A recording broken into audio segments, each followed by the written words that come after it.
क्या भारत के मुसलमान गद्दार हैं? क्या डॉक्टर भीमराव अंबेडकर जी ने मुस्लिमों को गद्दार कहा? क्या डॉक्टर अंबेडकर चाहते थे कि हिंदू मुस्लिम एक साथ ना रहें? क्या डॉक्टर अंबेडकर मुस्लिम विरोधी थे? कुछ इस तरह के दावे किए जाते हैं मुसलमानों और डॉक्टर अंबेडकर को लेकर।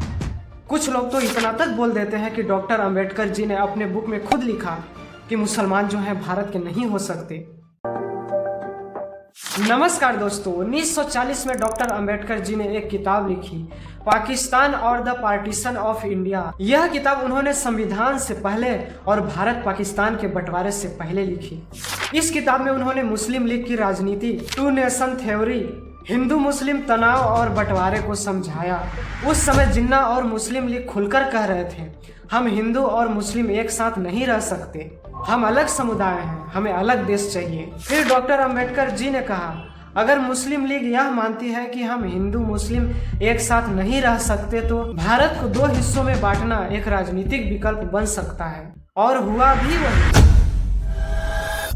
15 अगस्त 1947 के दिन भारत आजाद हुआ और इसी दिन पाकिस्तान एक अलग देश बना। फिर शुरू होता है सबसे बड़ा पलायन। लगभग 1.5 करोड़ लोग अपना घर छोड़ने पर मजबूर हो गए। हिंदू, सिख और अन्य भारत में रहना चुना।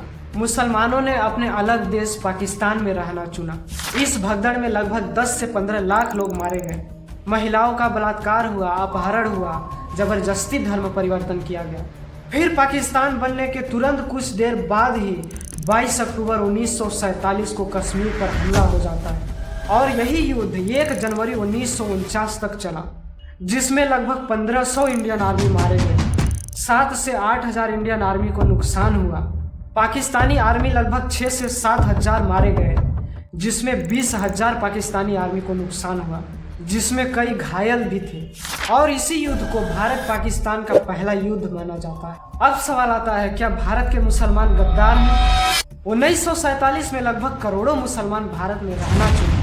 इनके लिए पाकिस्तान जाना मजबूरी और डर का कारण था और आज इनकी आबादी लगभग 20 करोड़ से ज्यादा है। लेकिन आतंकों से जुड़े मुसलमान भारत में हजारों से भी कम पाए जाते हैं। आप जरा सोच के देखो, अगर 20 करोड़ में से 4 करोड़ भी भारत के मुसलमान गद्दार होते तो क्या पुलिस, IB, रॉ, कोर्ट से बच पाते? देश चल पाता?